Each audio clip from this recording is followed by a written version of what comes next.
Bien, bonjour à tous, enfin, bonsoir à tous. Bienvenue pour cette nouvelle conférence grand public à l'Institut d'études scientifiques de Cargès. Donc, je m'appelle Romain Pierrat, je suis chercheur CNRS dans un laboratoire parisien qui s'appelle l'Institut Langevin. Donc, un institut qui organise des écoles à Cargès depuis maintenant au moins 25 ans. Mathias, je pense qu'il va me confirmer à peu près la durée. Donc on est un institut spécialisé en fait en physique des ondes et donc on organise des écoles essentiellement sur les ondes. Et donc cette semaine, on organise une école sur les ondes en milieu complexe et on essaye de comprendre comment se propagent et comment contrôler ces ondes. Et donc dans le cadre de cette école que nous organisons, on a décidé de mettre en place une conférence grand public à votre intention. Et nous sommes ravis aujourd'hui de recevoir Geoffroy Leroset. Geoffroy, qui a été longtemps chercheur à l'Institut Langevin, une bonne dizaine d'années, non, je pense, Geoffroy, ouais, oui, un peu. En comptant la thèse, même 13-14. Oui, 13-14 en comptant la thèse même. Et donc Geoffroy, au fur et à mesure de ses recherches à l'Institut, s'est posé pas mal de questions et en particulier a eu cette idée folle un jour de se dire est-ce qu'on ne pourrait pas essayer de sculpter les ondes électromagnétiques, de les contrôler pour essayer de les pousser vers nos téléphones portables plutôt qu'elles se propagent un peu partout et donc comme ça d'améliorer nos télécommunications. Alors cette idée un peu folle qu'il n'a pas eue tout seul, qu'il a eue avec ses collaborateurs également, dont Mathias ici présent d'ailleurs, a poussé en fait à la création d'une start-up, d'une entreprise qui s'appelle Greener Wave. Et donc maintenant, Geoffroy est à plein temps chez Greener Wave et est devenu CSO de Greener Wave. Alors en bon français, je crois que c'est directeur de la stratégie. Alors c'est ça j'ai fait un peu tout. T'as fait un peu tout, mais là, t'es CSO. Le café, la présidence. Non, Ah merde. Je suis président maintenant. D'accord. Je suis tout maintenant. T'es tout maintenant. Bon voilà. Et donc tu vas nous raconter un peu tout ça, ouais, à la fois les aspects, j'imagine, un peu scientifiques de comment ça marche, comment on arrive à sculpter ces ondes et à les pousser vers nos téléphones, et puis tu vas certainement nous parler un peu de la création de l'entreprise et comment ça s'est passé pour toi. Et de sa destruction. Et de sa destruction, ah bon, d'accord. Voilà, merci, bonne conférence à tous. Merci Romain. Merci Romain, et voilà, comme je le disais, je suis un peu homme orchestre à l'heure actuelle, une petite réorganisation de la société, donc je me retrouve aussi à faire président. Alors je voulais vous dire d'abord que je suis ravi de donner cette conférence grand public, qui est vraiment grand public, donc je vois des gens qui sont à la conférence scientifique, excusez-moi pour les premiers slides, vous allez vous dire que vous savez ça par cœur évidemment. Moi je suis très ravi de donner une conférence grand public parce que ça fait des années que je viens à Cargès, je pense que vous m'avez accueilli environ 6 mois en cumulé, je pense, depuis le début. Ça fait, depuis que j'ai 20 ans ou 22 ans, je viens quasiment une fois par an ou tous les 2 ans à Cargès. Donc voilà, ravi de donner cette conférence. Et effectivement, l'idée, c'est un peu d'expliquer le concept de ce qu'on fait, l'idée originale de la société, comment on est arrivé vers cette idée-là. Et puis, vous montrer un petit peu les problèmes de créer une société quand on sort d'un laboratoire académique, les différences qu'il peut y avoir entre l'idée de chercheur et un produit, etc. Et un peu l'histoire de cette technologie. Donc, comme le disait juste titre Romain, c'est une histoire qui est à cheval entre l'Institut Langevin, qui est le laboratoire dans lequel la société a été créée réellement, duquel on sort, et dans lequel j'étais chercheur, et la société Greener Wave. Donc c'est un peu un parcours entre du monde académique au monde de la start-up et au monde des produits, qui j'espère vous intéressera. Voilà. Donc l'idée c'est que forcément, comme vous le savez tous, la connectivité, on en a tous besoin. Et de nos jours, je pense que ça devient même un peu effrayant quand on regarde, quand on se promène, tout le monde est toujours sur son téléphone, on a toujours besoin de checker ses mails, de voir des news, etc. Et tout ça, ça repose sur les télécommunications. Et forcément, ça arrive assez souvent, et notamment dans cette pièce, qu'on n'ait pas de connectivité. Alors, si c'est que vous dans cette pièce pendant une conférence scientifique, j'ai envie de dire que c'est pas grave. Si c'est votre enfant et qu'il est adolescent et qui tout d'un coup n'a pas accès à son Snap ou je ne sais guère, là ça peut devenir plus ennuyeux. Donc du coup on a un vrai problème de connectivité, et en fait le problème de connectivité qu'on a, il n'est pas forcément dû au fait qu'on est loin de l'émetteur. Parfois on voit un émetteur en face de chez soi et on ne capte pas chez soi. Et moi je suis en plein Paris, je ne capte rien chez moi alors que j'ai une antenne relais qui est directement en visuel. Donc l'idée c'est de se demander un peu à quoi c'est dû ce problème de manque de couverture, et c'est le genre de questions auxquelles on a réfléchi nous en tant que scientifiques, en tant que physiciens, et puis ensuite en tant que qu'on va dire start-upers. Donc, pour comprendre ça, il faut d'abord imaginer que les télécommunications, ce sont avant tout des ondes, c'est-à-dire que vous avez globalement une antenne qui va émettre, en faisant osciller un courant, une onde électromagnétique. Donc c'est quelque chose que très dur à expliquer, hein, que même moi je ne comprends pas, on va dire, mais qui se promène dans l'espace et qui va d'un point A à un point B et qui va porter une information, parce que cette onde, en fait, on va lui faire changer sa forme, et en lui faisant changer sa forme, on peut décoder à la réception le changement de forme qu'on avait imposé sous cette onde, et donc recevoir un message qu'on avait émis depuis un point A vers un point B. Mais la base, c'est quand même que pour capter et pour avoir un signal, et pour donc pouvoir utiliser son téléphone ou son ordinateur, il faut recevoir ces ondes. Alors juste un petit point sur les ondes, hein, puisque on va se promener un peu à travers le spectre. Donc un petit point sur ces ondes. Les ondes, en fait, beaucoup de gens, j'imagine que ce n'est pas votre cas ici, mais ne savent pas que ce qui sert pour un téléphone portable, c'est la même chose que ce qui sert pour s'éclairer. En fait, c'est les mêmes ondes, hein, c'est des ondes électromagnétiques, donc c'est des photons. Et ces photons, en fait, ils peuvent osciller à une vitesse plus ou moins rapide, des très basses fréquences, donc des ondes radio. On utilise des ondes qui... Donc, quand on a des ondes, on a à la fois une notion temporelle, c'est-à-dire à quelle vitesse l'onde oscille, on va dire, et à la fois une extension spatiale qui est la taille typique de l'onde. Et on utilise en fait des ondes électromagnétiques qui vont des ondes extrêmement grandes, par exemple pour communiquer d'un bout à l'autre de la planète, à des ondes qui sont extrêmement petites avec les rayons X et les rayons gamma, en passant par l'ultraviolet, le visible, etc. Juste pour donner quelques ordres de grandeur, la radio, c'est des ondes qui font plusieurs dizaines de mètres. On va avoir mètres, pardon. On va avoir le Wi-Fi, le télécom, ça va être une dizaine de centimètres. Et puis ensuite, quand on monte des méthodes d'inspection, par exemple dans le terahertz, ça va être du millimètre. Et dans le visible, on est sur le micron. Donc un micron, c'est 1 mètre divisé par 1 million, et c'est tout petit.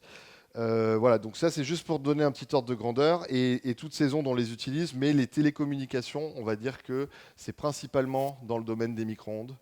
Alors il y a des télécoms optiques qui se mettent en place, mais c'est beaucoup plus complexe. Pourquoi? Simplement parce que les composants nécessaires à faire ce type de communication existent principalement dans ce domaine-là. C'est pour ça qu'on fait des télécoms dans ce domaine-là. Et donc du coup, en fait, comme on travaille avec des ondes, en fait, ce qu'il faut savoir, c'est que les ondes peuvent s'additionner ou au contraire se soustraire. C'est-à-dire que si on a une oscillation qui est en phase avec une autre, elle va s'ajouter. Si on a une oscillation qui est en antiphase avec une autre, elle va malheureusement se détruire. Et ça peut être en fait à la base de pas mal de problèmes de réception, notamment en télécommunication. Juste pour imager ce point-là, en fait, si vous prenez... Alors là, je ne sais pas pourquoi ce mec s'est amusé à faire ça, hein, ça me sidère, Internet. Il y a toujours des gens qui ont des trucs. Mais il prend 2 boules, il les fait battre en mesure dans l'eau, et on voit les interférences des ondes. C'est vachement joli quand même. Donc vous voyez bien qu'il y a des lignes en fait, où il y a 0 déplacement de l'eau, et ça correspond à interférence destructive et constructive de la source. Donc voilà, je suis toujours sidéré par les occupations des gens sur Internet, mais ça peut être illustratif de propos qu'on a. Alors ça, c'est juste si vous avez 2 sources et si vous vous amusez à les faire battre ensemble. Il faut imaginer qu'un environnement, en fait, quand on émet des ondes, il va réfléchir toutes ces ondes-là. Et donc, du coup, l'environnement, le signal, pardon, le champ électromagnétique qui va être créé par une antenne, par exemple, dans cette pièce, il va être extrêmement complexifié par les multiples réflexions des ondes dans cette pièce. Là, c'est à nouveau une petite image de ce qui peut se passer dans une mare quand on jette une pierre, hein, on crée des ondes, donc on va faire des petites vaguelettes. Et puis, quand ces ondes sont choquées par les interfaces, des rochers, des machins, des trucs, en fait, ça donne un champ qui est complètement aléatoire, avec des endroits où l'eau ne bouge pas, des endroits où l'eau bouge, ce truc-là est dynamique, etc. Et en fait, c'est là-dedans qu'on se promène quand on veut téléphoner ou quand on veut utiliser son ordinateur portable pour capter le Wi-Fi, notamment dans des environnements un peu complexes comme les environnements indoor et urbains.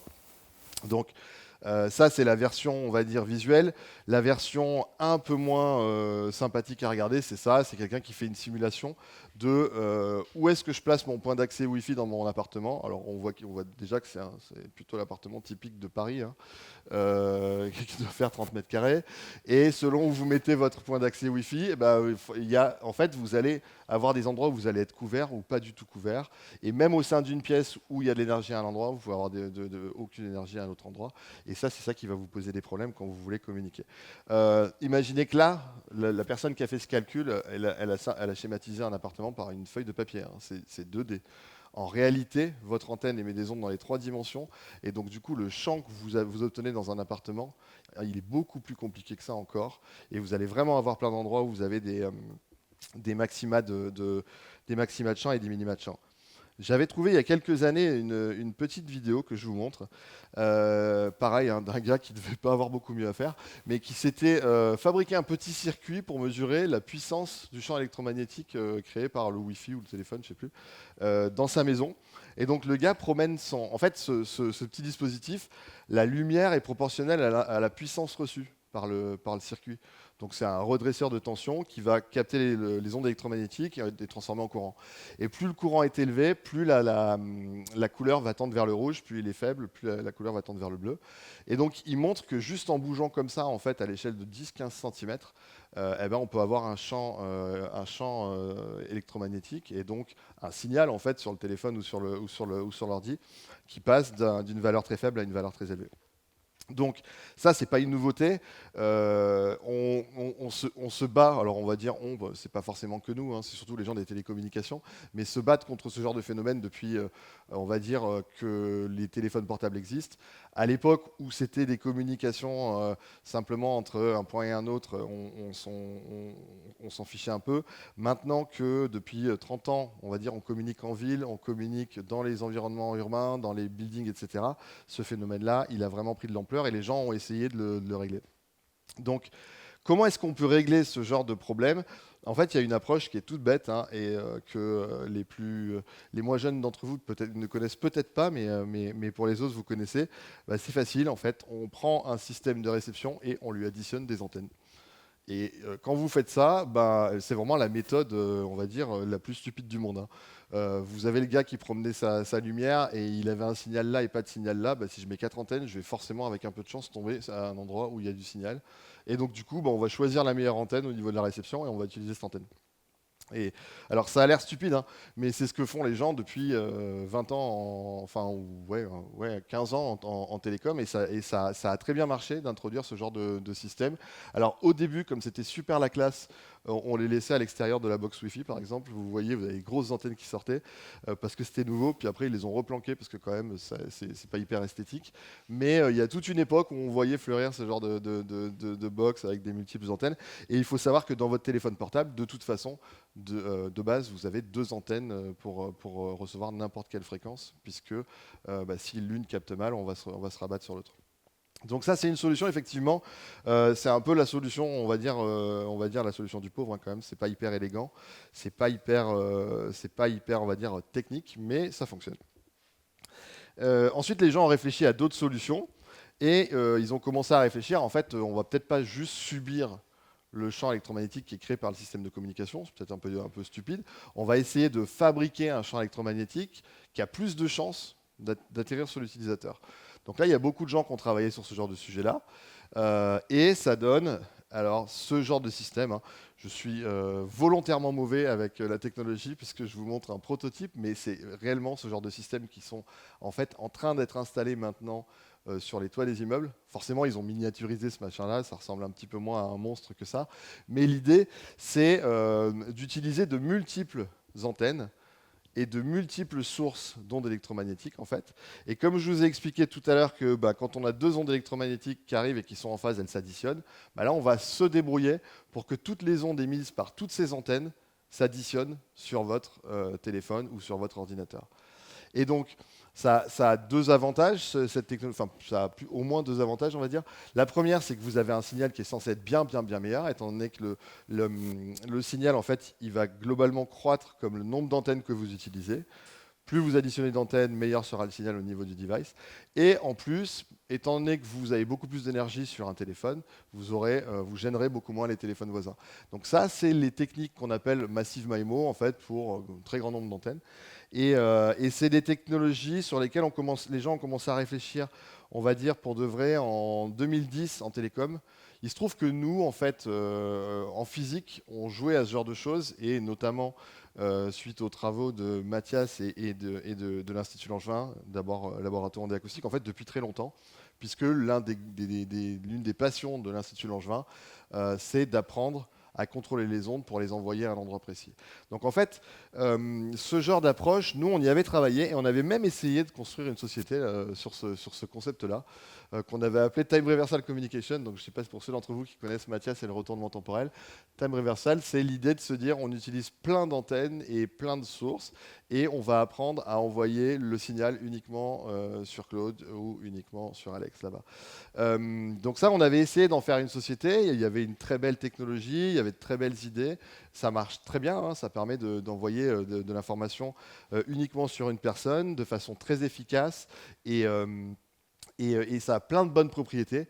Le problème, et on s'en est rendu compte en fait en montant cette boîte et puis en travaillant sur ce sujet, c'est que en fait, il faut imaginer que derrière chaque antenne, vous avez un système qui génère le signal, vous avez un système qui va amplifier le signal, vous avez un système qui va contrôler le signal, vous avez un système pareil en réception qui va amplifier, qui va démoduler, etc. Et du coup, c'est des usines à gaz, ce genre de machin-là, qui coûtent extrêmement cher. Premier problème, à la limite, c'est le problème des opérateurs, on peut se dire qu'on s'en fout. Mais surtout, deuxième problème qui est un petit peu plus, on va dire, important à ce jour, c'est la consommation d'énergie. En fait, c'est des systèmes qui consomment énormément d'énergie. Et on a beau dire qu'en travaillant sur les protocoles, les machins, ils arrivent à baisser un petit peu la consommation de temps en temps. En fait, passer à ce type de technologie-là, ça revient à multiplier l'énergie des réseaux de télécom, il n'y a pas le choix. Donc, ces approches-là, en fait, nous, alors soyons honnêtes, hein, la raison pour laquelle cette startup n'avait pas été un succès, c'est plutôt parce que ça coûtait vraiment beaucoup trop cher à faire. À l'heure actuelle, en fait, ils y sont revenus. Alors, ils y sont revenus parce qu'ils ont simplifié la technologie par rapport à ce qu'on proposait nous, et parce qu'il y a beaucoup plus de matériel électronique qui est disponible maintenant qu'il y a simplement 10 ans. Donc ils arrivent à faire ça, ils mettent ça en place, Nokia, Ericsson et puis les opérateurs. Le problème, c'est qu'effectivement, vous avez des stations de base en fait, qui sont certes plus intelligentes, mais en fait qui sont un peu des radiateurs. C'est-à-dire que, en gros, elles chauffent l'environnement, quoi. Il y a 90% de l'énergie qui se promène là-dedans, qui est convertie en chaleur. Donc voilà. L'idée, c'est que nous, fort de notre première expérience ratée sur cette première société avec Mathias, en fait, on s'était posé la question de savoir s'il n'y avait pas une autre solution, si on ne pouvait pas apporter une autre pierre à l'édifice qui permettrait de, quelque part, avoir une approche beaucoup plus élégante, beaucoup moins énergivore et beaucoup moins chère du contrôle des ondes électromagnétiques et donc de l'amélioration des télécommunications. Donc ça, je vous parle de ça, c'était il y a une dizaine d'années, on va dire. Et on a commencé à réfléchir avec Mathias sur voilà, comment est-ce qu'on pourrait imaginer quelque chose qui serait un petit peu mieux, qui serait un peu moins, on va dire, brutal et plus économique et moins énergivore. Et pour ça, en fait, il faut aller dans le domaine de l'optique. Donc dans le domaine de l'optique, je pense que vous avez tous fait l'expérience un jour d'une loupe qui vient et quand on concentre en fait les rayons de la loupe sur une feuille, on arrive à la brûler. Alors que le soleil, a priori, s'il nous brûlait à ce point-là, on resterait souvent à l'ombre. Donc du coup, comment est-ce qu'on arrive à brûler ce papier avec cette loupe? Simplement, en fait, on arrive à faire converger les ondes optiques. C'est exactement les mêmes que les ondes avec lesquelles on travaille en télécom, hein, sauf la taille qui est différente. Mais on arrive à faire converger les ondes optiques en fait en un point unique qui fait que toute la surface de la loupe qui était éclairée par le soleil, elle vient se concentrer sur un point unique et du coup il y a une énergie folle à cet endroit-là qui fait chauffer le papier et qui fait brûler. Comment ça marche ce truc-là? En fait, c'est assez simple, hein. On a une forme en verre, donc sous forme de lentille convergente. Chaque onde qui arrive du soleil passe par la lentille. Les chemins que prennent les ondes à travers la lentille ont des longueurs différentes. Et donc, du coup, au point où on veut chauffer, en fait, elles vont toutes ce qui est le point focal de la lentille, elles vont toutes s'additionner constructivement et ailleurs non constructivement.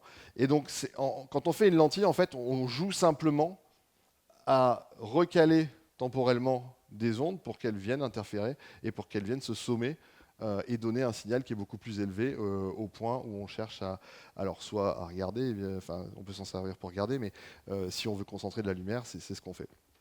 Et donc, il existe évidemment en optique des systèmes qui permettent de concentrer comme ça en transmission, mais il existe à peu près les mêmes systèmes, hein. On peut imaginer non pas utiliser le passage d'une onde au travers un matériau, mais on peut imaginer utiliser un miroir.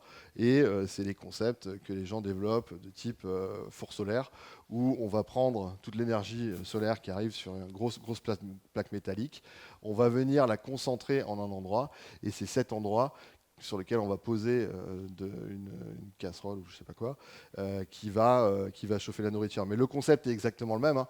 On va venir concentrer en fait les ondes en un endroit donné, et c'est ça qui va permettre d'apporter l'énergie nécessaire à partir d'une source d'énergie relativement faible en surface pour chauffer.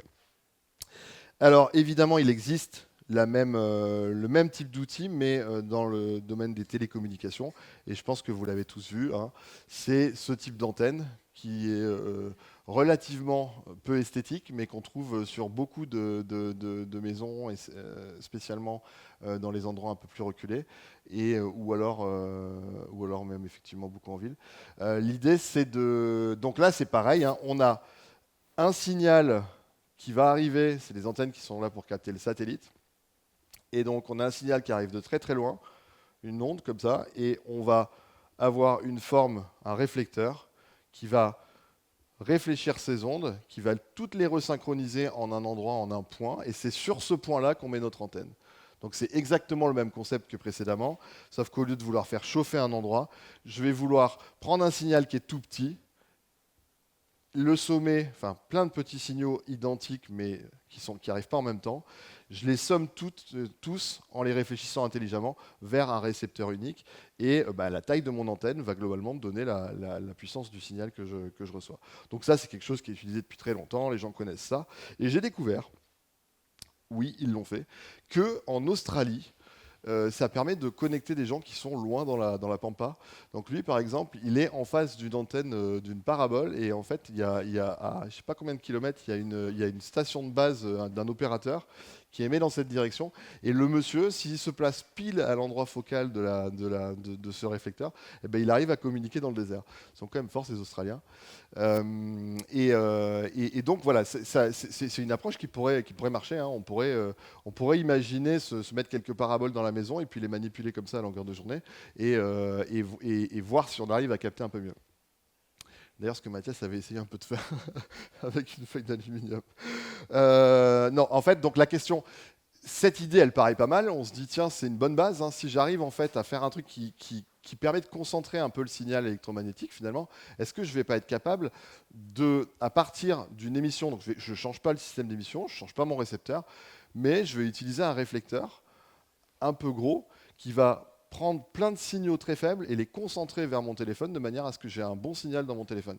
Alors évidemment, c'est un truc ça paraît logique, on se dit ça peut faire envie. Le problème, c'est que quand je bouge comme ça, j'ai pas envie que ma parabole me suive. Enfin, globalement, c'est pas hyper pratique. Et donc du coup, la question qu'on se pose, et qu'on s'est posé, c'est comment, par render mais rendre, le système, comment faire en sorte que ce système soit reconfigurable. Et en fait, ça existe, toujours dans le domaine de l'optique. Donc on retourne dans le domaine de l'optique. Ils étaient les premiers à faire des lentilles, des miroirs, etc. Et ils se sont mis à avoir des besoins de miroirs, mais qui modifient leur forme en temps réel. Alors pour quelles applications ? La première application qui a eu recours à ce genre de choses, c'est en fait l'astronomie. Et en astronomie, vous avez globalement... Quoi, il ne marche pas lui ? Tu ne veux pas marcher. Oh non, c'est pas sympa ça. Euh,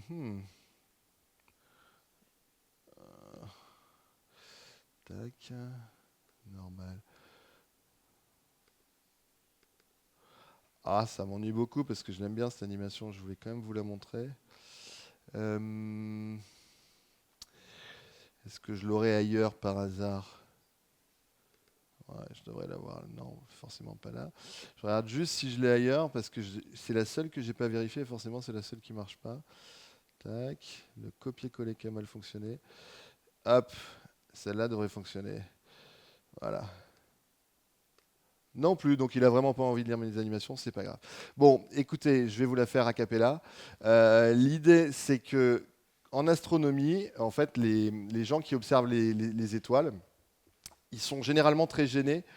Donc ils observent de la lumière, hein. Ils ont une caméra et puis ils regardent sur leur écran, ils vont regarder une étoile. Et en fait, l'étoile, avant d'arriver, la lumière qui vient de l'étoile, avant d'arriver jusqu'à la caméra, en fait, elle va traverser l'atmosphère. Et l'atmosphère va modifier la trajectoire des rayons lumineux qui viennent de l'étoile et en fait créer une sorte d'image complètement brouillée de l'étoile. Donc ça, c'est un problème qu'ils ont en astronomie depuis pas mal de temps. Et un jour, il y a quelqu'un, dont je ne connais pas le nom, qui s'est dit, tiens, en fait, ces fluctuations de l'atmosphère et le fait que j'ai mon image complètement brouillée, je vais essayer de les corriger en corrigeant la façon dont je reçois la lumière. Et ils ont créé des miroirs, en fait, qui sont constitués de plein de petits miroirs indépendants. Et chacun de ces petits miroirs indépendants, je peux les bouger avec des tout petits pistons, on va dire. Et du coup, je vais observer une étoile que je connais. Je la regarde, elle a vraiment une sale tête, elle est complètement aberrée et du coup, elle n'a plus du tout une tête d'étoile. Et la connaissant, je vais dire, voilà, en fait, moi, ce que je veux, c'est que cette étoile ait une bonne tête. Et je vais modifier chacun de mes petits miroirs, je vais les bouger de manière à ce que l'image reçue de mon étoile soit complètement propre. Et de cette manière, en fait, ce qu'on fait, c'est qu'on va corriger donc on appelle ça en optique les aberrations. On va corriger les différences de trajet qu'ont subi les ondes venant de l'étoile jusqu'à la caméra dans l'atmosphère de façon dynamique. Et cette chose-là peut être faite en temps réel. Alors évidemment, ils ne le font pas uniquement pour regarder une étoile qu'ils connaissent déjà, parce qu'ils n'ont pas que ça à faire, mais en corrigeant pour une étoile, en fait, ils peuvent regarder autour et avoir accès et regarder plein d'étoiles en quelque sorte en nettoyant en fait les problèmes de propagation dans l'atmosphère. Donc je suis bien désolé que cette animation ne marche pas, mais toujours est-il que c'est le type d'outil qu'ils ont créé. Et donc ce type d'outil, c'est simplement au lieu d'avoir un miroir plan, je le sépare en plein d'unités de taille beaucoup plus petite et je fais bouger chacun de ces miroirs pour recaler les ondes ensemble. Donc ensuite, cet outil, évidemment, qui a été créé en astronomie et avec lequel les astronomes ont beaucoup joué pendant pas mal de temps, d'autres personnes se sont intéressées à lui, notamment des physiciens qui sont pas mal venus ici et qui viennent encore ici. Et ils ont commencé à regarder si on ne pouvait pas utiliser ce type de miroir déformable pour en fait, contrôler la propagation des ondes, non pas pour corriger les fluctuations de l'atmosphère, mais vraiment pour aller dire à la lumière et forcer la lumière à faire ce qu'elle voulait. Et par exemple, ça c'était une expérience qui avait été réalisée en Hollande par Alarmosc, où l'idée c'est, et derrière j'ai une vidéo que j'ai volée au labo de Sylvain Gigant à Paris, et en fait, ils utilisent alors un milieu qui est absolument horrible pour la lumière, qui est une couche de peinture. La peinture, vous la voyez blanche en fait parce que ça réfléchit énormément la lumière, la peinture. Et ce qu'ils faisaient, c'est qu'ils émettaient de la lumière rouge sur de la peinture, puis ils regardaient ce qui se passe derrière. Et en fait, derrière, si vous prenez une couche de peinture et que vous regardez derrière, généralement vous n'êtes pas dans le mur donc c'est compliqué, mais on peut toujours le faire en mettant ça sur une lame de verre. Et ben, vous observez un champ lumineux en fait qui est complètement aléatoire avec des endroits où il y a beaucoup de lumière, des endroits où il y en a très peu. Et c'est dû au fait que la lumière, quand elle arrive sur la couche de peinture, une couche de peinture, c'est plein de petites particules qui sont collées les unes aux autres. Et donc la lumière, elle va faire des chemins plus ou moins compliqués. Et à la sortie, chaque point en fait résulte de plein d'ondes de la sommation de plein d'ondes qui ont traversé cette couche de peinture. Donc, ce que se sont amusés à faire ces gens, d'abord aux Pays-Bas, et puis ensuite chez nous à Paris, et puis dans plein d'autres équipes dans le monde, c'est de voir si, à travers quelque chose d'aussi compliqué qu'une couche de peinture, on pouvait arriver à aller contrôler la lumière et à la forcer à aller dans un endroit donné. Donc normalement, celle-là, elle marche, l'animation, hein, et ça marche de la manière suivante. En fait, vous intercalez entre votre laser et votre couche de peinture le petit miroir déformable dont je parlais tout à l'heure. Donc là, il est schématisé, hein, c'est pas le vrai miroir.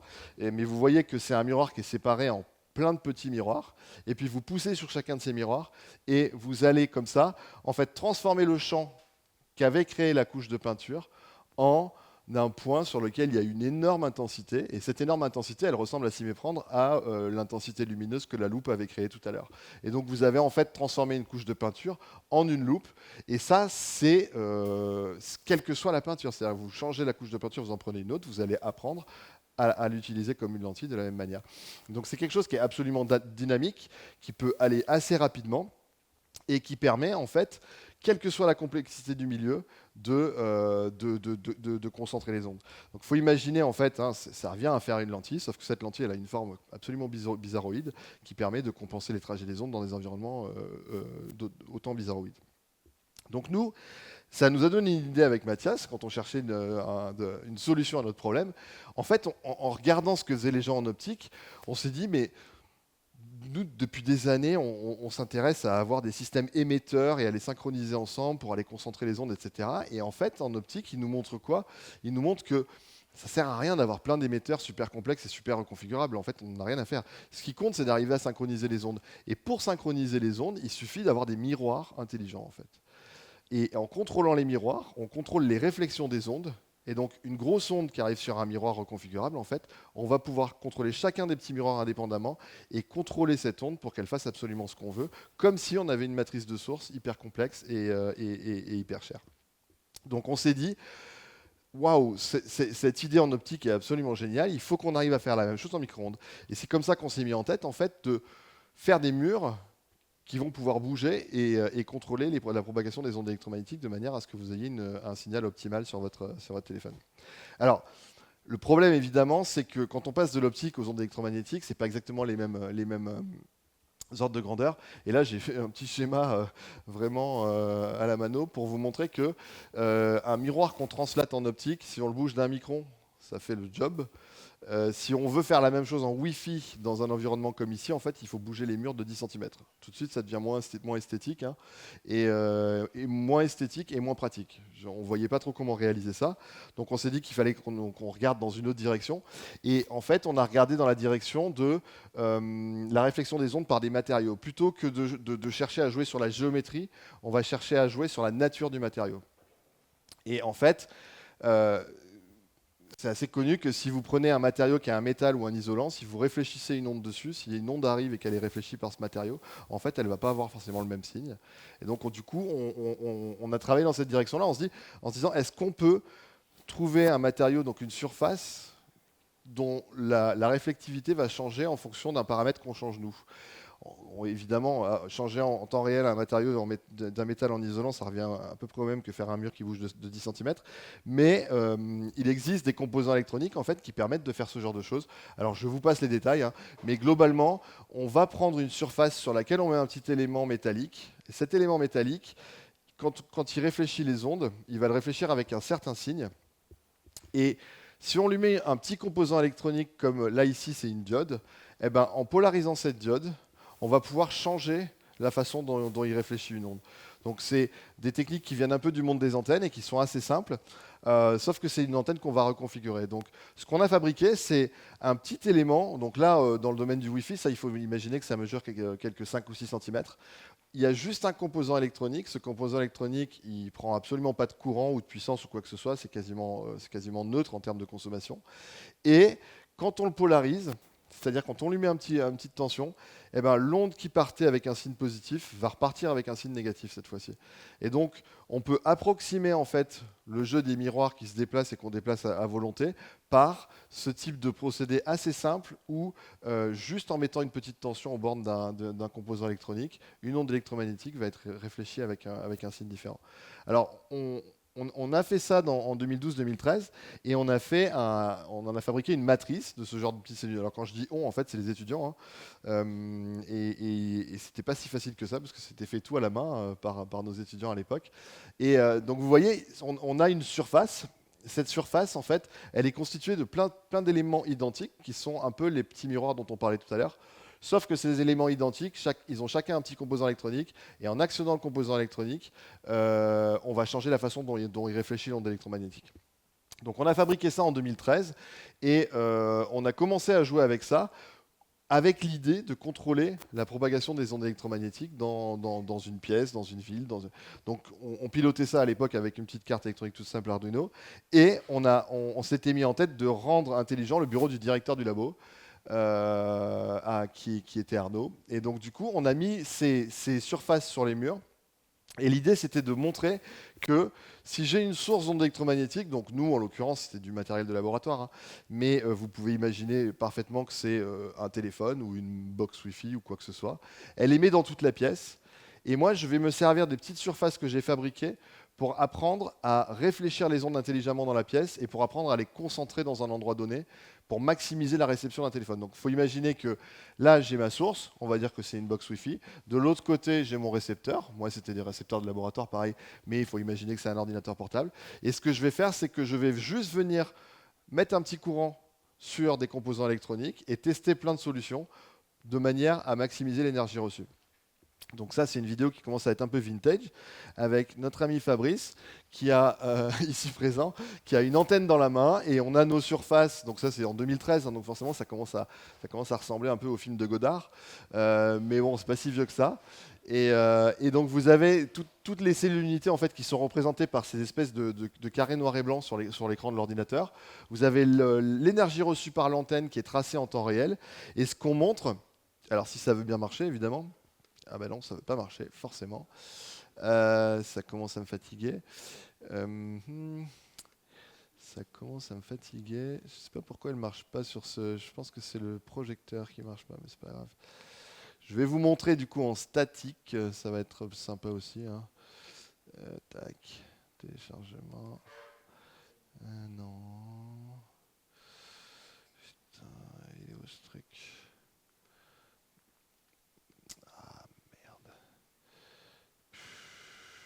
Attendez,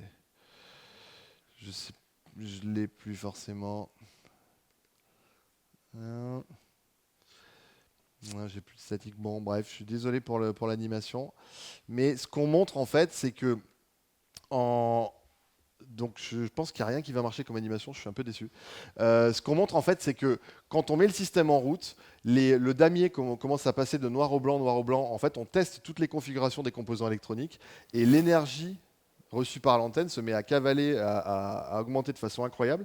Et globalement, on arrive, alors ça dépend des situations, et tout ça dépend évidemment de comment on captait au départ et où est placée la source, etc. Mais on arrive à multiplier globalement d'un facteur 10 à 30 l'énergie reçue par l'antenne qu'on promène. Et quand Fabrice, si cette vidéo voulait bien marcher, la promène, en fait, l'antenne, eh ben, le système se réadapte et optimise le signal pour qu'il ait une réception optimale à chaque position. Et il fait ça 3 fois, et il déplace son antenne 3 fois, et à chaque fois, les petits carrés se mettent à se modifier à toute vitesse, et quand ils ont trouvé la meilleure configuration, ils arrêtent de bouger, et le signal est multiplié par un facteur 10, 20 ou 30 selon les situations. Et donc c'est réellement une façon en fait d'utiliser un matériau qui est passif en termes d'ondes, il émet rien du tout, hein, mais il réfléchit les ondes de façon intelligente pour aller concentrer les ondes électromagnétiques et pour aller optimiser la réception d'un téléphone. Donc, tac, je fais ça sans... Alors, quand on a fait ces travaux-là, en fait, on a eu un intérêt relativement relatif de la communauté. Hein. C'est passé un petit peu inconnu ce travail. Il y a eu quelques journaux qui en ont parlé, mais c'était pas non plus la grande folie. Toujours est-il que nous, on était hyper sûrs de notre fait et on s'est dit, allez, on va déposer un brevet et on va créer une société là-dessus. Alors on dépose un brevet parce qu'on veut protéger l'innovation et qu'on veut derrière vendre des produits et qu'on ne veut pas que tout le monde copie l'innovation, ça c'est logique. Et on a créé la société qu'on a appelée GreenerWave. Pourquoi on l'a appelée GreenerWave ? On s'est dit en fait on fait une utilisation plus écologique des ondes. Si on n'émet pas plus d'ondes et que vous avez une meilleure qualité de service, à la fin on peut même baisser l'énergie des ondes électromagnétiques qu'on met dans les stations de base et dans les box Wi-Fi, etc. Et vous garantir le même service, et ce faisant on va dépenser beaucoup moins d'énergie. Donc, avec Mathias, on est allé voir Xavier Niel, qui est le président de Free, et le CNRS. Et alors, on a eu un engouement. L'idée est assez belle, en fait, c'est assez séduisant de se dire je vais utiliser des surfaces intelligentes que je vais mettre sur les murs pour faire des télécoms plus vertes. Il n'y a pas grand monde qui va dire attends, ton idée est mauvaise, franchement, retourne chez toi, ça intéresse personne, quoi. Donc on a assez facilement réussi à avoir des fonds sur le projet et on a monté une société dont le but était de prendre une technologie du laboratoire et d'en faire un produit. Donc, alors maintenant, c'est un concept qui est assez connu. Il y a quelques années, c'était pas si évident que ça. Donc la société Greener Wave, son but, c'était de prendre cette idée et de la commercialiser sous la forme d'un produit qui devait vous permettre à vous tous d'avoir une meilleure réception chez vous, et ce, de façon reconfigurable en temps réel et en Wi-Fi, en télécom, etc. Donc on a réussi, notamment par tout le travail du laboratoire qui a été fait, on a réussi, moi à l'époque j'étais toujours au laboratoire, et donc ce qu'on faisait c'est qu'on designait ces surfaces reconfigurables. Vous voyez, ça ressemble un petit peu plus à quelque chose qu'on peut, évidemment on l'aurait caché derrière un poster ou un truc comme ça, mais ça commence à être un peu plus propre que ce qu'on avait fait à l'époque en 2013. Ça devenait industrialisable dans le sens où produit par milliers ou par centaines de milliers, ce genre de choses coûtait vraiment pas grand chose. Donc on allait dans la bonne direction, et on a même réussi quelque part à montrer que si on utilise ce genre de technologie avec un point d'accès Wi-Fi, donc là je vais vous montrer une animation qui va encore pas marcher, et ça va m'énerver, mais c'est pas... Voilà, hein, donc elle marche pas non plus. C'est trop cool. C'est pas grave. Ce qu'on voit sur cette animation, je vais devenir maître en l'art de mimer les animations. C'est super. Si vous voulez, demain je vous la refais. Donc en fait, ce qu'on voit, c'est que quand on fait un téléchargement avec un système Wi-Fi, on a un débit qui est très très faible. Donc le débit que vous aviez avec votre modem dans les années 90. Et quand on met en route en fait les surfaces reconfigurables, eh ben, on multiplie le débit qui est obtenu entre un point d'accès et un ordinateur d'un facteur 7 ou 8. Donc on a réussi à le démontrer, et je l'avais dans ce film, mais vous allez me prendre pour un menteur parce que je ne vous le montre pas. Mais dites-vous que c'est pas de ma faute, hein, c'est pas compatible. Voilà, donc ça marchait bien, on était content, on avait une preuve de concept. Alors il se trouve que cette preuve de concept, il fallait quand même la mettre dans un bon endroit pour qu'elle marche, etc. C'était pas si facile que ça. Toujours est-il qu'on pouvait le montrer. Et donc on s'est dit, bah, c'est bon, hein, c'est fait, on va tous devenir milliardaires, et la France va devenir la championne des télécoms, ça va être génial. Sauf que non, en fait, parce que en fait, là, c'est la réalité qui rattrape le chercheur qui crée une société. Et donc on s'est retrouvé face en fait au vrai problème de la vie quand on monte une société. C'est-à-dire qu'on a une bonne idée, on a une technologie, on se dit c'est super, ça va se vendre comme des petits pains, ça va être génial. Et en fait, c'est pas du tout le cas. Alors pourquoi c'est pas du tout le cas? Il faut imaginer que pour vendre ce genre de technologie, eh ben, alors la vision qu'on avait, hein, avec Mathias, c'était on va rendre l'environnement intelligent. C'est-à-dire qu'on va en mettre partout. Et là, vous émettez quasiment rien de puissance depuis les stations de base, et vous captez super bien, etc. Et c'est jouable, hein, philosophiquement c'est jouable. Ce genre de surface, on peut les fabriquer pour quelques dollars du mètre carré, on peut en mettre partout, etc. Sauf que le problème, c'est que quand vous rentrez avec une nouvelle idée sur un secteur aussi fermé que les télécommunications, où les gens savent déjà relativement bien ce qu'ils font quand même, il faut avoir une idée des cas d'usage que vous allez attaquer. On n'en avait aucune idée. Il faut avoir une idée de quels modèles commerciaux vous allez utiliser pour vendre un produit. On n'en avait aucune idée. Et le plus important, en fait, dans cette histoire-là, c'est peut-être, j'ai envie de dire, il faut avoir une idée de qui va payer à la fin. C'est vraisemblablement pas vous, parce que vous allez pas, je ne vais pas vous faire payer en vous disant hey, je vais couvrir partout le monde, ça va être génial, vous allez avoir des super télécoms. Ça peut être Bouygues, ça peut être Bouygues Immobilier, ça peut être SFR, ça peut être la personne qui vous fabrique la maison, la personne qui vous loue la maison, la personne l'entreprise qui habite les locaux.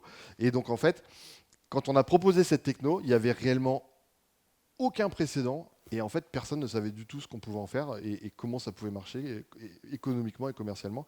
Et donc, c'était juste impossible en fait de mettre cette technologie sur le marché comme ça. Ça, c'est la première chose. Ajouter au fait que finalement, mettre des surfaces sur les murs, soit on les fait intégrer directement au matériau, on est allé voir Saint-Gobain, hein, soit on trouve une autre façon de les installer, mais ça reste un produit d'infrastructure, c'est pas trivial en fait à vendre. Donc, après, on s'est dit, ok, peut-être qu'on va pas en mettre partout dans la ville, ça va, on va pas rendre tout l'environnement intelligent, soyons un petit peu plus modestes, mais on va pouvoir donner à l'utilisateur la possibilité d'avoir son petit miroir intelligent, sa petite surface intelligente. Et par exemple, je prends ma housse d'ordinateur, j'imagine que je mets une surface là-dedans, je suis au café, je suis au Bon Accueil, on va dire, et je veux travailler, une fois n'est pas coutume, et au Bon Accueil, je veux dire. Et donc, du coup, je vais me servir de ma cover, de ma housse d'ordinateur pour améliorer mon Wi-Fi. Et quand mon voisin, lui, il n'arrive pas à télécharger, il n'arrive pas à faire son truc, moi, j'ai une super couverture. C'est quelque chose qui aurait pu marcher.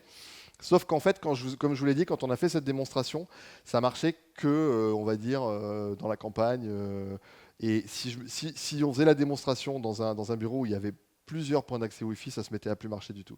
Et ça, c'était dû au fait qu'en fait, pour contrôler ces surfaces, on doit avoir accès à des paramètres assez profonds dans les téléphones portables qui doivent nous permettre de régler nos algorithmes, hein, parce que ça ne marche pas tout seul. Et ces paramètres, en fait, on n'y avait pas accès. Et pour vendre des produits comme ça, moi, je suis persuadé qu'on aurait pu aller voir une société en disant, regardez, pour 3 dollars de plus, vous mettez une fonctionnalité sur votre housse d'ordinateur portable et elle va vous améliorer le Wi-Fi de vos clients.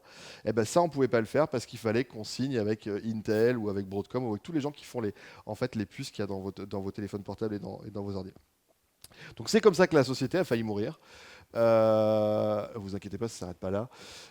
On était en banqueroute totale, donc c'était il y a 4-5 ans de ça. Et vraiment parce que c'est assez dommage parce qu'il y avait une super technologie, un super potentiel, etc. Mais voilà, le fait est que amener une technologie sur un marché, c'est pas aussi facile. Alors du coup, on a recréé Greener Wave. À l'époque, elle était à Nice, on l'a recréée à Paris, et puis on a complètement changé d'optique. On s'est dit, bah voilà, on va pas rendre les environnements intelligents, c'est trop tard, c'est fini, cette idée est terminée, et donc on ne participera pas à sauver le monde en étant plus efficace en énergie, mais on va faire autre chose. Et donc, comment est-ce qu'on arrive à faire autre chose à partir d'une technologie qui sort d'un laboratoire? Alors dans le langage startup, on appelle ça pivoter. En fait, la question qu'on s'est posée, c'est qu'est-ce que c'est que cette technologie exactement? Donc, c'est une technologie qui permet de contrôler des ondes électromagnétiques de façon relativement simple, avec des surfaces qui sont peu onéreuses et qui consomment vraiment rien. Et on a à la fois le savoir-faire de faire ces surfaces et à la fois le savoir-faire de contrôler les ondes avec. Donc, qu'est-ce qu'on peut faire avec? Une fois qu'on a identifié ça, on se dit quelles sont les applications. Donc, on a listé toutes les applications différentes qu'on pouvait faire. En fait, en gros, tout ce qui touche aux ondes électromagnétiques a besoin de contrôle d'ondes. Donc, ça couvrait à peu près tout. Ensuite, on s'est posé la vraie question que quelqu'un doit se poser avant de monter une société. Est-ce que quelqu'un a un vrai problème à régler? Ça, c'est important. Et ce quelqu'un, est-ce qu'il a les moyens de payer pour avoir une solution à son problème? Ça, c'est vraiment la deuxième question la plus importante qu'on doit se poser avant de monter une société. Manque de bol, nous, on se l'est posé après, mais c'est pas grave, on a bien rebondi. Et donc, du coup, ce faisant, on a identifié quelques applicatifs qui sont ceux qu'on développe maintenant. Alors, je ne vais pas rentrer dans les détails, hein, mais globalement, avec cette technologie, la même technologie, on réalise des antennes qui sont des antennes qui permettent de suivre un satellite ou qui permettent de faire de reconfigurer l'endroit où elles émettent de façon dynamique. De la même manière, on fait des radars qui permettent de faire des images. Donc c'est un peu comme une caméra, mais dans le domaine des micro-ondes. Et puis aussi, on travaille sur un troisième applicatif qui est le domaine du RFID. Alors, sur les antennes, pour vous dire, on a réussi à se connecter à un satellite avec notre technologie en moins de 4 ans. Donc ça marche très bien. On a beaucoup de partenaires et on a réussi à très très bien rebondir là-dessus. On est sur le point de faire rouler notre premier radar dans une voiture qui est capable de faire des images de ce qui se passe devant lui. Donc ça, c'est dans le domaine, c'est un contrat qu'on a en exclusivité avec un gros fabricant de pièces automobiles qui s'appelle Plasticomnium, que vous connaissez peut-être pour ses fameuses poubelles, activité qu'il a revendue depuis longtemps. Et alors le RFID, c'est une méthode de détection d'objets. J'ai pas envie de rentrer dans les détails, mais on a notre technologie qui va rouler dans une voiture Stellantis l'année prochaine, parce que le PDG a décidé qu'il la voulait pour l'année prochaine. Donc tout ça pour vous dire que la société, on a réussi à trouver d'autres applicatifs à partir d'exactement la même technologie, et ça peut se faire et ça se fait. Et elle va bien. Maintenant, la question qu'on peut se poser, c'est mais alors, du coup, qu'est-ce qu'on fait avec ces murs intelligents? Est-ce que c'est terminé? Et bien en fait, non, c'est pas du tout terminé. C'est ça qui est rigolo. C'est que nous, on avait abandonné l'idée. Du coup, en 2018, on s'est dit, OK, personne ne veut nous acheter notre cam, ça intéresse personne. De toute façon, on sauvera pas le monde. Voilà, c'est fini. Et en fait, heureusement, les Américains sont arrivés. Et, et alors, les Américains, ils publient un article en 2020, hein, si vous regardez le titre, Smart Surface for Smart Device. Et en fait, ils nous expliquent qu'en mettant des surfaces intelligentes sur les murs, ils vont améliorer les communications. Donc, avec Mathias, quand on a vu ça, on était entre fumasse et mort de rire. Hein. On ne savait pas trop ce qu'il fallait adopter comme attitude, puisque les gars arrivaient 6-7 ans après notre proposition, qui n'avait intéressé personne. Et alors là, lui, ils ont fait mais alors, toutes les news du monde, etc. Et ce qui est rigolo, c'est que, alors, je ne vais pas dire qu'ils sont plus stupides que nous, hein, c'est pas du tout ça, mais en tout cas, ils réfléchissent pas de la même manière. Les gens des télécoms ont commencé à s'intéresser à cette technologie. Donc, ils étaient à fond focalisés sur leurs antennes super énergivores là, qui nous ont placé maintenant les trucs de Massive MIMO. Donc, ça n'intéressait personne en 2013, 14, 15. On avait quand même sollicité beaucoup de monde. Mais ils ont commencé à s'y intéresser. À tel point que, si on regarde, ça c'est pour l'anecdote, c'est rigolo, on a publié un article avec des gens de la télécom sur le concept il y a 2 ans, 2-3 ans. Le truc a été cité, donc là le nombre qu'on voit là, c'est la fois où ça a été cité par les pairs. Donc il y a un autre chercheur qui référence un article qu'on a fait. Donc celui qu'on a fait avec les gens de la télécom, il est cité quasiment 1000 fois. Le truc qu'on a fait avec Mathias en 2014, il est quasiment inexistant. Alors qu'on dit exactement ça. Hein. Dedans, on dit on va rendre les télécoms intelligentes en faisant des... Et bon, l'idée n'est pas ici de se plaindre, hein, pas du tout. Mais l'idée est de montrer que c'est en train de devenir un sujet d'une importance vraiment, vraiment énorme dans le monde des télécommunications. Tout le monde ne parle que de ça. Ça s'appelle les Reconfigurable Intelligent Surface. Ils leur ont donné un nouveau nom. Et alors ils imaginent en mettre partout, hein, sur les avions, sur les drones, dans les maisons, sur les immeubles. Tout le monde ne parle que de ça. Et pour le coup, ça n'est pas que théorique, hein, puisque là je vous montre en fait un organe de normalisation. Donc ça, c'est les gens qui donnent les lois, enfin les futures façons de faire les télécoms. C'est les TSI. Une fois que les TSI a bossé là-dessus, après ça passe à la 3GPP. Et c'est eux en fait qui définissent les technos qu'on peut utiliser dans une norme et comment les utiliser. Et si vous regardez, en fait, alors nous on y est, coucou Greener Wave là, mais en fait il y a British Telecom, il y a Apple, il y a Huawei, China Telecommunications, NEC, Interdigital, Qualcomm, Orange, Motorola, enfin il y a tous les Sony, Samsung, tout le monde, Telefonica, tout le monde maintenant s'intéresse à ce genre de technologie. On va dire une dizaine d'années après qu'on l'ait proposé. Alors, ça ne veut pas dire, hein, c'est pas parce qu'ils sont tous en train d'y réfléchir et d'essayer de trouver des normes, etc. Ça ne veut pas dire qu'on a trouvé la façon dont on allait l'utiliser et que tout d'un coup on allait résoudre tous les problèmes que j'ai mentionnés avant. Mais le fait est qu'il y a un énorme intérêt sur cette technologie et que c'est vraiment en train de revenir. Alors nous, dans l'histoire, l'avantage c'est comme on a, on va dire, on s'est attaqué à d'autres applicatifs sur cette technologie, en fait, on a réussi à garder une avance technologique énorme là-dessus. Et on a réussi, par exemple, à monter en fréquence avec des surfaces reconfigurables. Avant, on savait les faire à basse fréquence. Maintenant, on sait les faire 10 fois plus haut en fréquence. On a créé aussi des surfaces reconfigurables qui sont sans fil. Ça, c'est assez rigolo. Vous les mettez un peu partout et puis sans fil, vous les contrôlez et elles vont contrôler le champ. Donc il faut imaginer ça, la version à gauche, il y a des petits câbles derrière pour venir alimenter chaque composant. Ça, c'est vraiment sans fil et ça peut se contrôler à 10 mètres de distance, etc. Et donc c'est ce genre de choses dont va avoir besoin le monde des télécommunications si cette technologie vraiment perce. En plus de ça, évidemment, on a un beau portefeuille de brevets et en fait, on a je pense, le portefeuille de brevets le plus solide qui puisse exister sur cette techno, étant donné qu'on a commencé à déposer des brevets 8 ans avant tout le monde. Et donc, du coup, la France et peut-être nous, ou quand je dis nous, on a des brevets, c'est la Watt et le CNRS, on n'est pas tout seul. A peut-être un rôle à jouer là-dedans, du coup, qui peut être intéressant. Et alors, je vais vous montrer, juste pour terminer, un cas d'usage où je pense que la technologie a vraiment un intérêt de façon imminente. Je ne sais pas si vous savez, mais on passe maintenant avec la 5G sur des fréquences beaucoup plus élevées qui permettent d'envoyer beaucoup plus d'informations. Donc au lieu d'envoyer à une fréquence de 2 ou 3 GHz, on va passer sur une fréquence de 30 GHz.